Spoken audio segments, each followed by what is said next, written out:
Happening now, the hero officer who helped save a Jamestown family from a house fire continues to receive recognition. Plus, a child wellness fair is happening this week in Jamestown. The importance of connecting to local families. Next. Well, eyes to the skies will need to be kept this afternoon. We already have a severe thunderstorm watch in place, and those storms are going to be coming our way this afternoon. We'll time it out as the news at noon starts now. Live and on demand, this is WNY News Now. This is WNY News Now with live breaking news. And we start with breaking news. New this hour, the nation's top health agency is expected to backpedal today on its masking guidelines and recommend that even vaccinated people wear masks indoors in parts of the U.S. where coronavirus is surging. Thank you for joining us for WNY News Now. I'm Justin Gould. The official spoke on the condition of anonymity to the Associated Press because that person was not authorized to release the data. The Centers for Disease Control and Prevention is expected to make an official announcement on this later today. For much of the pandemic, the CDC advised Americans to wear masks outdoors if they were within 6 feet of one another. Then in April, as vaccination rates rose, the agency eased its guidelines on the wearing of masks outdoors, saying that fully vaccinated Americans no longer need to cover their faces unless they were in a big crowd of strangers. Well, in May, the guidance was then eased further for fully vaccinated people, allowing them to stop wearing masks outdoors in crowds and in mostly indoor settings. The hero police officer who helped save a Jamestown family from a house fire was recognized by city lawmakers last night. Officer Mark Conklin helped save the Rivera family from their William Street home that caught fire early last week.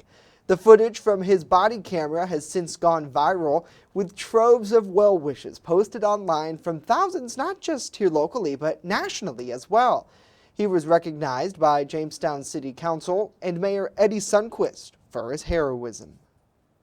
He truly has gone above and beyond what we ask for our employees, for our officers, and it is really a testament to our community.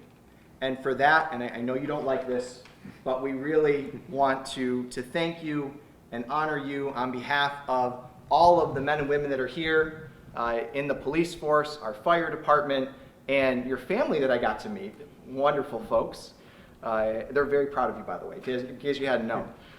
And we're excited to present this official proclamation honoring Officer Conklin for his selfless service in saving the residents from a fire back on July 19th. So with that, we could give him a round of applause.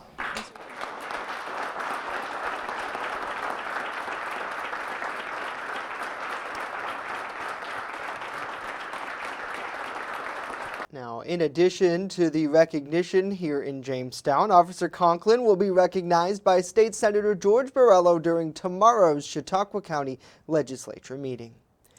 Well, Chautauqua County's top executive is laying out his plan to start spending the over $24 million allocated to the county under the American Rescue Plan. Mario Cosentino with more from County Executive P.J. Wendell, who identified 5 key areas for how the $1 million will be spent. County Executive P.J. Wendell says those 5 areas are public health, public safety, economic and workforce development, clean water, and internal department investments. Wendell explaining that the challenge will be using those funds to benefit 27 towns and 13 villages across the county. The 2 cities of Jamestown and Dunkirk each receive separate endowments from the federal government. And I've said this from the very beginning, the responsibility to spend this money is far greater than anything we've dealt with in a long time.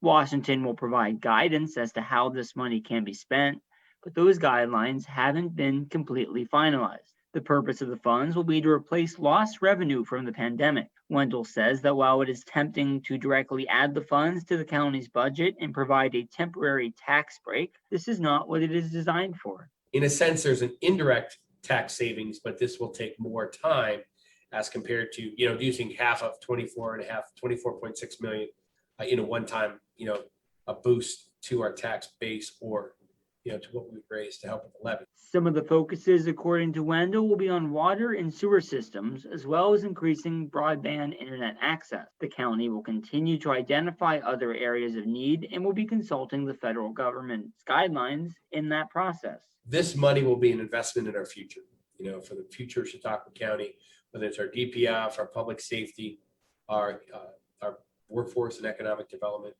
It's a solid investment. Wendell added that the funds must be appropriated by 2024 and distributed by 2026. Mario Cosentino, WNY News Now. Mario, thank you. A 65-year-old male incarcerated at Chautauqua County's jail died yesterday. The Chautauqua County Sheriff's Office telling us that the man, who has not been identified, began having chest pains and difficulty breathing. Correction officers, then deputies say, took appropriate action and called EMS, who responded.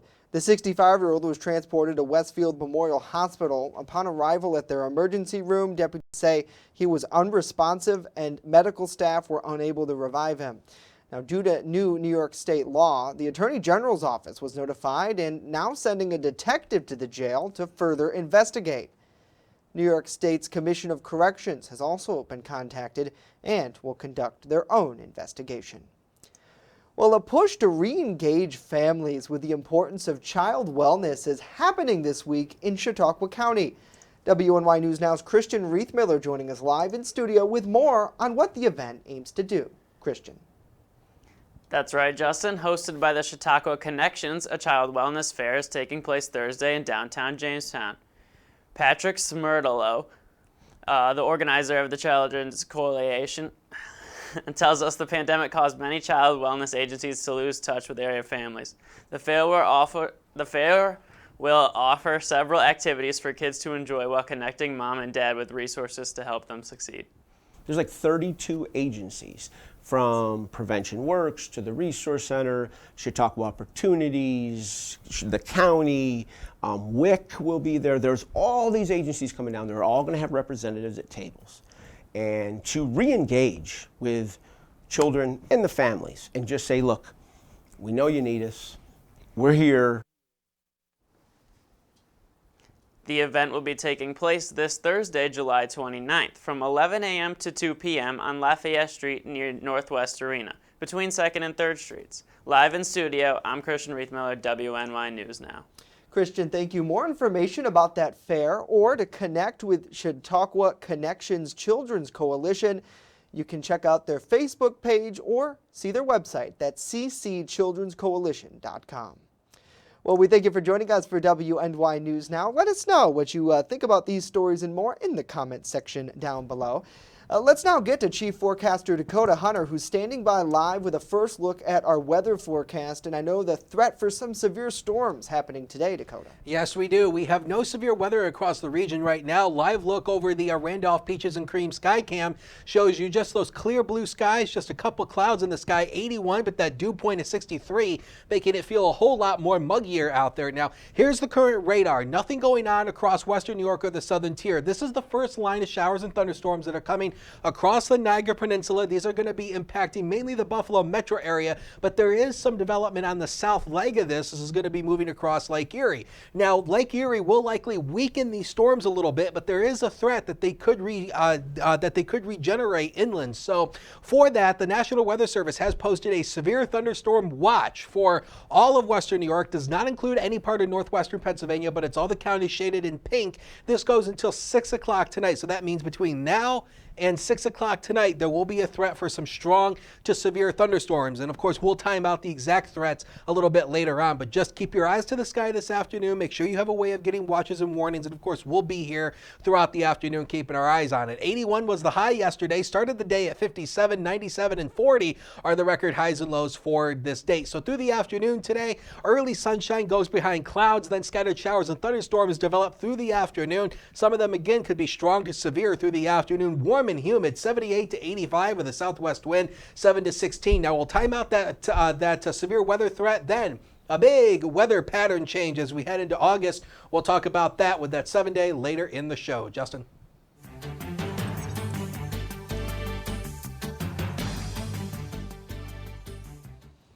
New York Governor Andrew Cuomo projected confidence yesterday that he'll ultimately be exonerated of allegations of sexual harassment. But he also questioned the neutrality of the lawyers hired to investigate his behavior. Speaking at his first news conference in nearly 2 weeks, Cuomo said he had concerns as to the independence of the reviewers hired by New York State Attorney General Letitia James. James appointed June Kim, the former acting U.S. Attorney for Manhattan, and the Employment Discrimination Attorney and Clerk to conduct the probe. The lawyers have spent months now speaking to women who say Cuomo subjected them to inappropriate kisses and touching or inappropriate sexual remarks. One woman, an aide to Cuomo, has said he groped her breast. Look at who the independent investigators are. Supported by you and many of your supporters and experts in the state. Do a little history. Go to Google. Google the independent reviewers and tell me what you see. Yes, ma'am. Now, he didn't elaborate, but his comments appeared to be in reference to Kim's work as a top federal prosecutor. In that role, Kim helped direct an anti-corruption investigation that sent one of Cuomo's top aides and close friends, Joseph Percoco, to prison. Meanwhile, the state GOP chair, standing alongside other Republicans, continuing his push yesterday, calling on Governor Cuomo to resign, saying there are too many strikes against him. Beth Seafall explains. Enough is enough. New York Republicans are putting heat on Albany for either Governor Andrew Cuomo to resign or for the state's impeachment probe to move quicker. We saw federal impeachments move at a very serious speed level, yet they couldn't wait to get out of session and shut things down in June. The impeachment probe began in March, launched after the bombshell cover-up of nursing home deaths by Cuomo's office and sexual harassment claims against the governor, which are being investigated by the Attorney General. Friday, State Assembly Speaker Carl Hastie said it may not be enough to begin an impeachment proceeding. As it relates to the nursing homes, let's understand something. The Attorney General actually had to contact the State Commissioner of Health and correct his numbers. Who ever heard of such a thing? Republicans blame the Assembly Judiciary Committee, which is conducting the impeachment probe, of wasting time, hoping the public forgets all the scandals surrounding Cuomo. When the Attorney General releases her report, whether it's next week, the week after, or a month from now, I encourage all of my colleagues to immediately follow through on their demands for his resignation, and if he refuses to do so again, then urge the Speaker to move forward with impeachment. Beth, thank you. So far, there's been no word from Cuomo's office on the calls for his removal. Coming up, why Warren, Pennsylvania police are educating people on how to stay safe when crossing the streets. And later, surfing in the Olympics. Who is the latest Team USA athlete who has won gold? Stay with us as WNY News Now continues.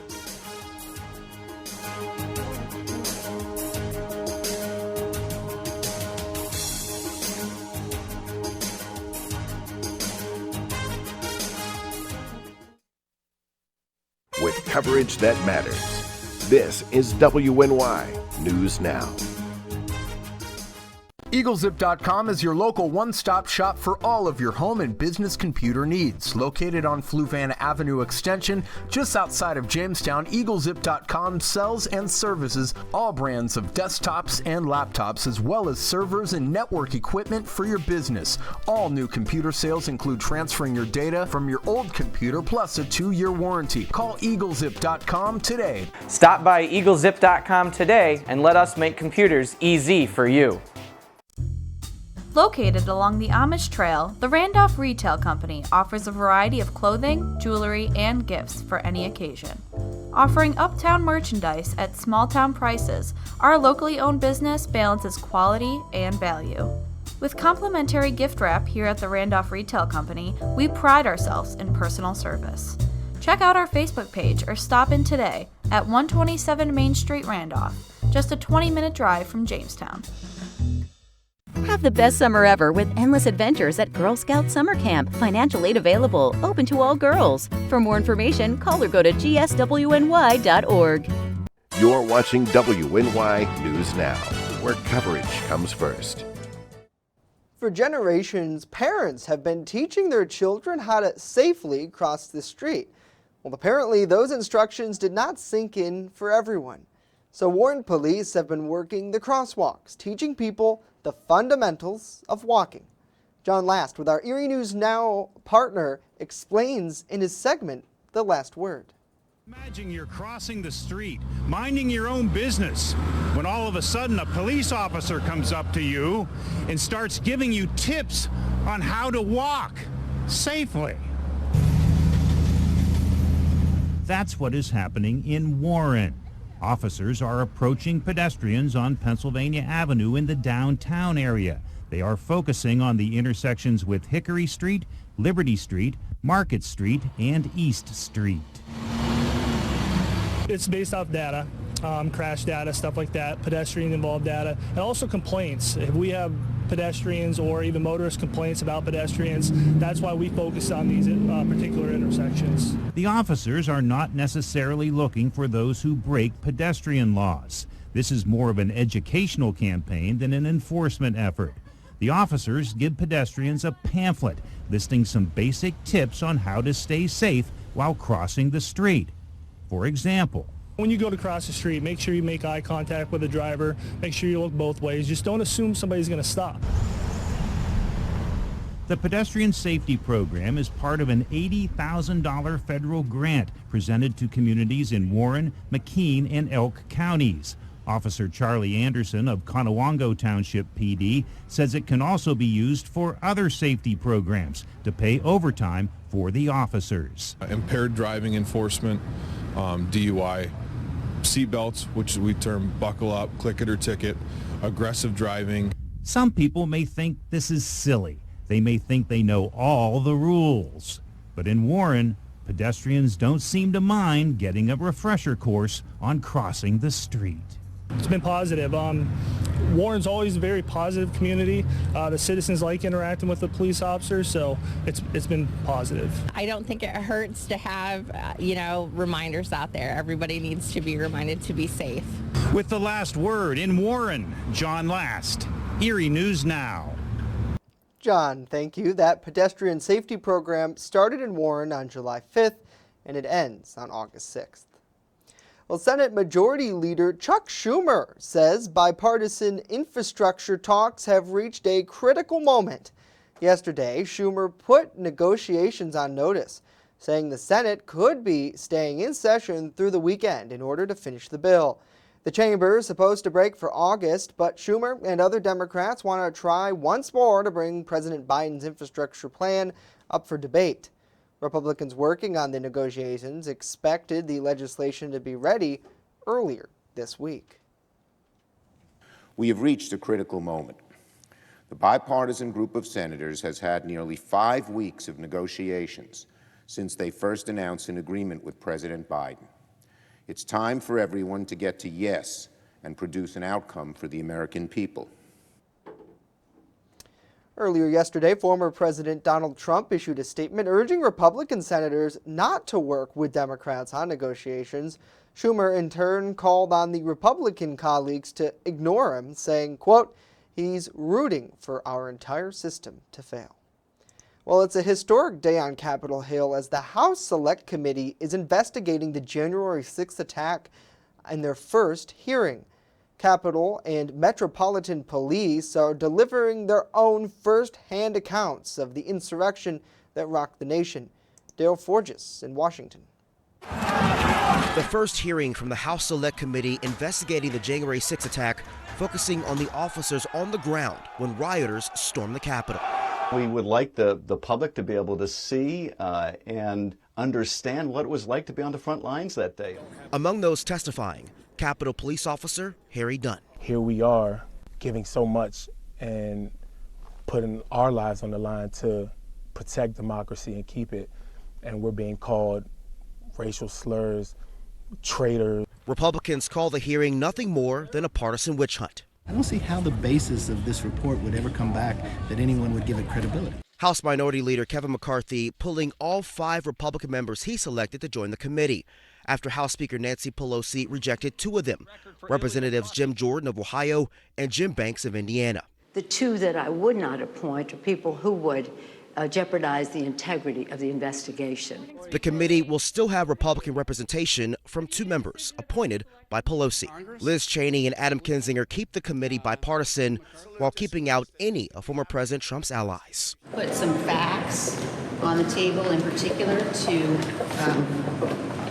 counter some of the attempts at whitewash that have been going on. In Washington, I'm Daryl Forges.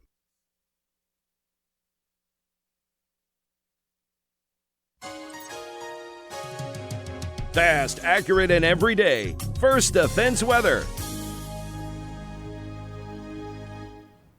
Well, it definitely was a sunny day yesterday. This was actually up in Williamsville. I was able to capture, for the first time ever, one of the planes landing into the Buffalo Niagara International Airport yesterday. So that was a great capture. I've been trying for years trying to get a capture of one of the airplanes. And of course, if you have any pictures of the video of the Weather Hunters WX on Twitter, the First Defense Weather page on Facebook, and always use that hashtag MyLocalWX. So here's what's going on with the weather headline. Showers and storms will be arriving late this afternoon today. Some of them strong to severe, more rain on Thursday, and then late week relief as we see a big change in the weather pattern coming our way, which will equate out to cooler air and less humid air as well. 81 as a noon hour right now with a west wind of 15, got a wind gust of 25. There's that dew point at 61, making it feel more like 82 degrees out there today. Now, talking about what's coming our way toward the end of the week, going into the first week of August, we see a big trough coming our way. This is going to equate out to cooler than average air surging into much of the Northeast. But before we get to that,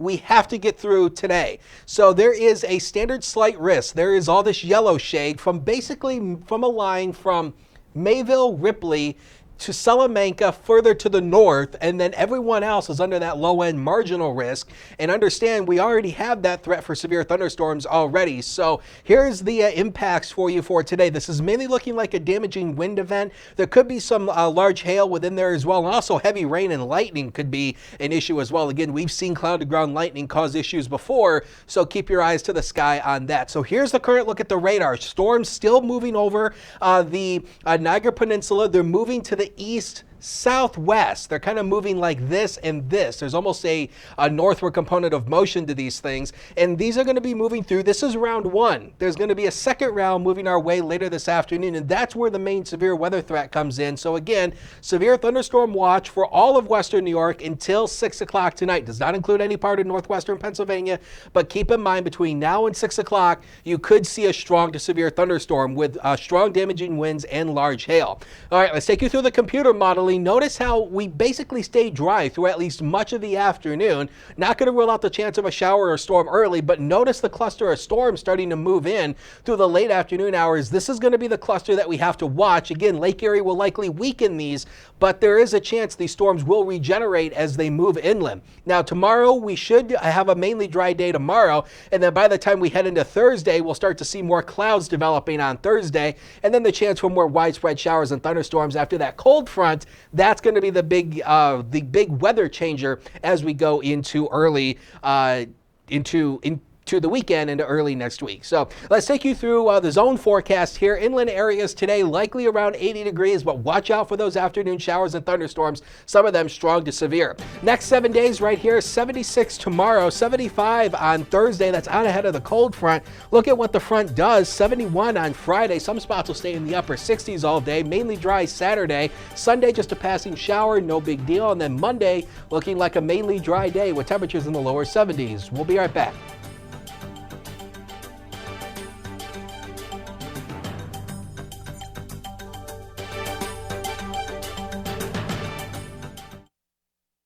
With coverage that matters. This is WNY News Now.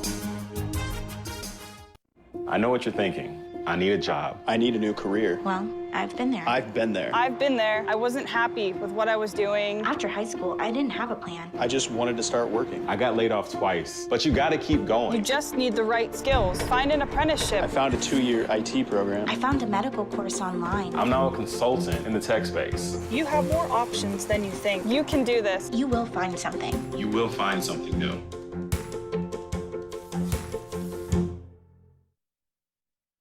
I'm a survivor. I'm a survivor. I'm a survivor. Testicular cancer is the leading form of cancer in men aged 15 to 35. 1 in 250 men will be diagnosed with testicular cancer. But 98% will survive if detected early. As a survivor, I believe early detection is the key.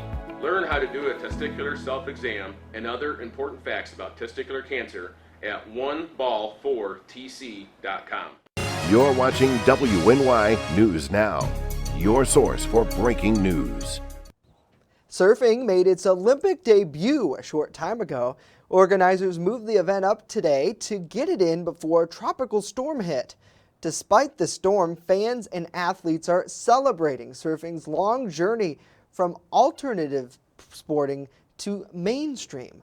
Members of Team USA spoke with correspondent Will Ripley about what it's like to be part of the Olympic history. About 90 minutes outside of Tokyo, the sleepy surf town of Ichinomiya. The vibe? Japanese, with a touch of California and a sprinkle of Hawaii. Carissa Moore studied Japanese in her hometown of Honolulu. I really wanted to show my appreciation, so I was practicing all morning and I wrote a little speech down. I think the Japanese people are definitely ambassadors of the aloha spirit. That aloha spirit, the coordination of mind and heart, Moore's mantra in life and sport. She has her own charitable foundation for the next generation of young female surfers. She's a 4-time World Surf League champion. It's easy to get too far ahead of yourself when you think about how big it is. Moore is one of 2 female surfers making Olympic history for Team USA. I don't know, it's just really fun. You know, they have a lot of experience and it's fun to kind of soak that all in. Caroline Marks from Florida is not even 20. She was surfing at 10. And to be an Olympian at your age, how do you top this? I mean, I don't know. I just enjoy. I love surfing so much, and I enjoy it so much. Yeah, I have tons of goals and things I want to do, but right now I'm just trying to live in the moment and enjoy this. Well, popular here in Japan, Chiba Prefecture is not exactly known as a global surfing destination, but this Summer Games cements its place in Olympic history. I grew up in Hawaii. We have a lot of power in the waves. Japan's waves, relatively tame by comparison. So in some ways it's harder when it's like this. Yeah, for me I find it a lot harder in the smaller waves. Florence and the team have been training intensively in this world-class wave pool.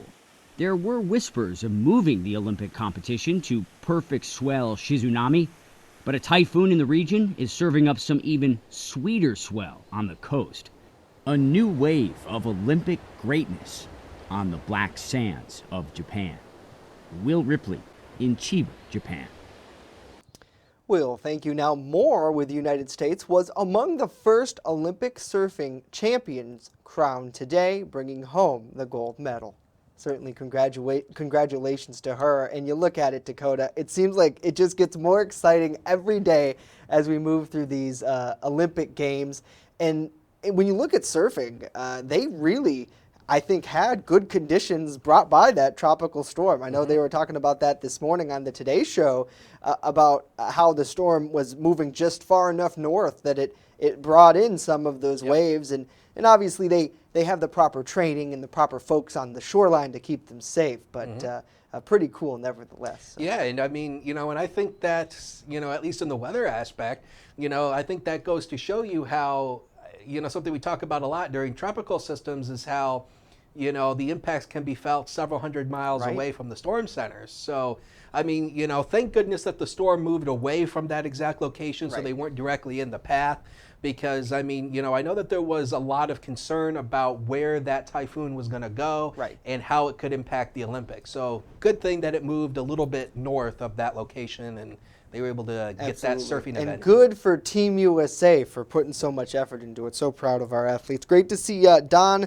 Good to see Regina, Brittany, Rebecca, Steve, and Dave. Hopefully you're all having a great day. Want to answer Regina's question in the Facebook live stream. Williams Street is where that family unfortunately lost their home last week.